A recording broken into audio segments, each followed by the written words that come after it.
Guys, mahilig ka ba sa salmon steak? Kung mahilig ka, ako din, same tayo. So ito guys, yung salmon, nirab lang namin ay iodized salt, pepper, and aji ginisa mix na prinito sa olive oil. So ito guys, check nyo kung luto na, madali lang namang makita at maluto ang isda.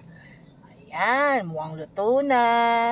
So next is i-prepare natin yung side dishes. So, ito ay Baguio beans na prinito ko sa same mantika kanina. Yun, slice lang para medyo crunchy-crunchy. And then, yung sauce. So, yung sauce is yung same pa rin na mantika na dinagdagan ko na lang din ng olive oil na nilagyan ko ng bawang, calamansi juice na 3 lang.